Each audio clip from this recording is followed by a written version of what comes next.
Assalamualaikum warahmatullahi wabarakatuh. Perkenalkan, nama saya Muhammad Ranopan dari Prodi Biokewirausahaan. Demi memenuhi mata kuliah biologi molekuler dan seluler, saya akan membahas mengenai metabolisme.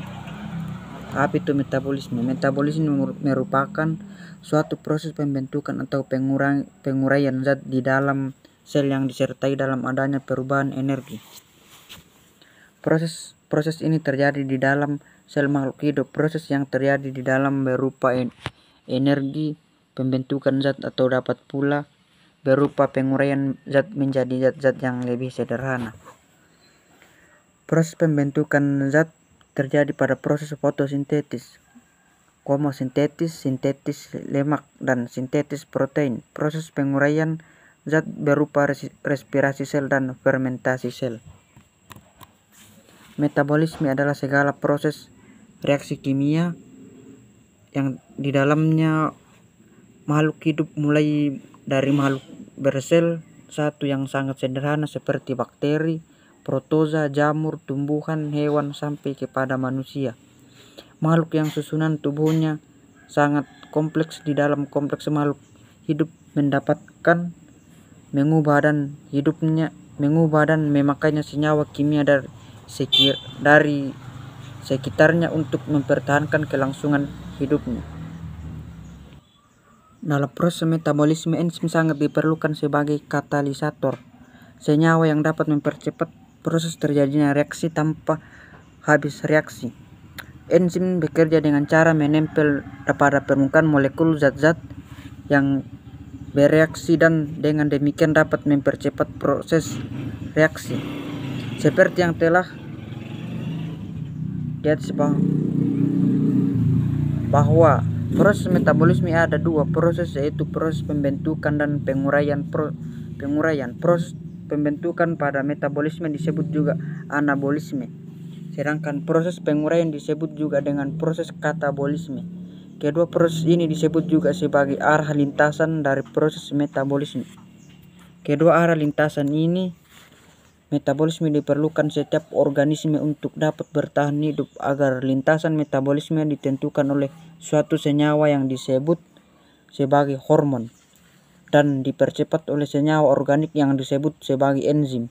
Pada senyawa organik, penentu arah reaksi kimia disebut promoter dan penentu percepat reaksi kimia disebut katalis.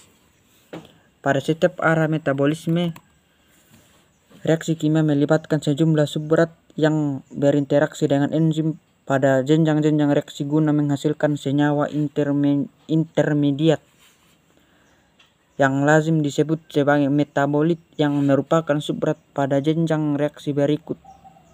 Keseluruhan reaksi kimia yang terlibat pada suatu jenjang reaksi disebut metabolom. Semua ini dipelajari pada suatu cabang ilmu biologi yang disebut sebagai metabolomika.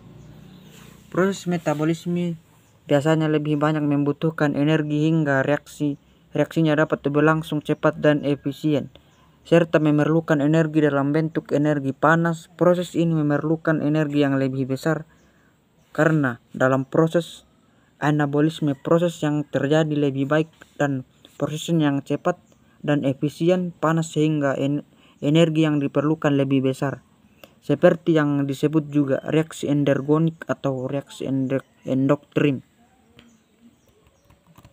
Sedangkan proses katabolisme, energi yang dibutuhkan lebih sedikit karena pada reaksi katabolisme hanya menguraikan zat dan melepaskan energi menjadi energi yang diperlukan selebih sedikit.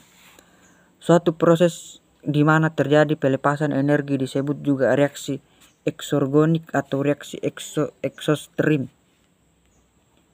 Selanjutnya itu anabolisme. Apa itu anabolisme? Anabolisme adalah lintasan metabolisme yang menyusun berupa senyawa organik sederhana menjadi senyawa kimia atau molekul kompleks.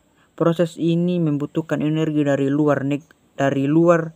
Energi yang digunakan dalam reaksi ini dapat berupa energi cahaya ataupun energi kimia. Energi tersebut selanjutnya digunakan untuk mengikat senyawa-senyawa sederhana tersebut menjadi senyawa yang lebih kompleks. Jadi dalam proses ini energi yang diperlukan tersebut tidak hilang tetapi tersimpan dalam bentuk ikatan-ikatan kimia pada senyawa kompleks yang berbentuk. Anabolisme meliputi tiga dasar. Pertama yaitu produksi prekursor seperti asam amino, monosakarida, dan nukleotida. Keduanya adalah aktivasi senyawa-senyawa tersebut menjadi bentuk reaktif menggunakan energi dari ATP. Ketiga, penggabungan prekursor prekursor tersebut menjadi molekul kompleks seperti protein, polisakarida, lemak, dan asam nukleat. Hasil-hasil anabolisme berguna dalam berfungsi yang esensial. Hasil-hasil tersebut misalnya glikogen dan protein sebagai bahan bakar dalam tubuh asam nukleat untuk pengkopian informasi genetik. Protein, lipid, dan karbohidrat menyusun struktur tubuh makhluk hidup, baik intraseluler maupun ekstraseluler. Bila sintetis bahan-bahan ini lebih cepat dari perombakan, maka organisme akan tumbuh.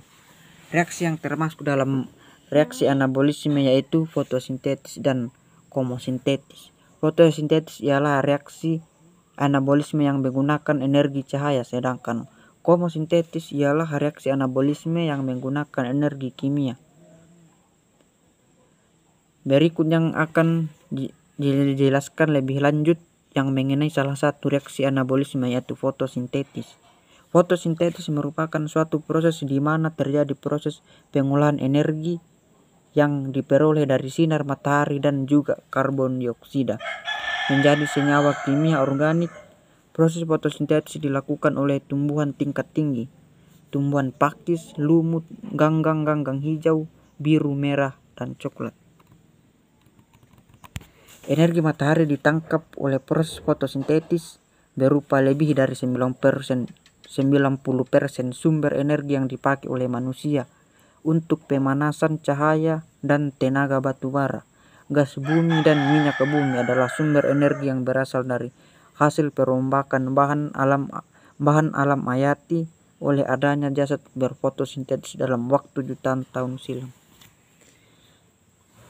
Hingga sekarang fotosintesis masih terus dipelajari karena ada sejumlah tahap yang belum bisa dijelaskan meskipun sudah sangat banyak yang diketahui tentang proses vital ini. Proses fotosintesis sangat kompleks karena melibatkan semua cabang ilmu pengetahuan alam utama seperti fisika, kimia, maupun biologi sendiri. Pada tumbuhan, organ utama tempat berlangsungnya fotosintesis adalah daun. Namun secara umum semua sel yang memiliki kloroplas berpotensi untuk melangsungkan reaksi ini. Di organel inilah tempat berlangsungnya fotosintesis, tepatnya pada bagian stroma.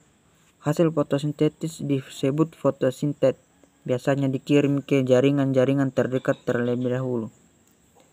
Pada dasarnya rangkaian reaksi fotosintesis dapat dibagi menjadi dua bagian utama, yaitu reaksi terang dan reaksi gelap.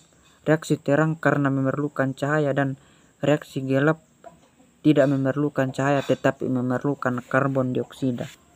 Reaksi terang terjadi karena terjadi pada grana atau tunggal, sedangkan reaksi gelap terjadi di dalam stroma. Dalam reaksi terang terjadi konservasi energi cahaya menjadi energi kimia dan menghasilkan oksigen. Sedangkan dalam reaksi gelap terjadi seri reaksi siklik yang membentuk gula dan bahan dasar karbon dioksida dan energi ATP dan NADPH. Energi yang digunakan dalam reaksi gelap ini diperoleh dari reaksi terang. Pada proses reaksi gelap tidak membutuhkan cahaya matahari. Reaksi gelap bertujuan untuk mengubah senyawa yang mengandung atom karbon menjadi molekul gula. Dari semua radiasi matahari yang dipancarkan, hanya panjang gelombang tertentu yang dimanfaatkan tumbuhan untuk proses fotosintesis, yaitu panjang gelombang yang berada pada kaisaran cahaya tampak 380 sampai 700. Ya, oke, sekian dari saya. Semoga memenuhi mata kuliah dari biologi molekul dan seluler diterima. Sekian, terima kasih. Wassalamualaikum warahmatullahi wabarakatuh.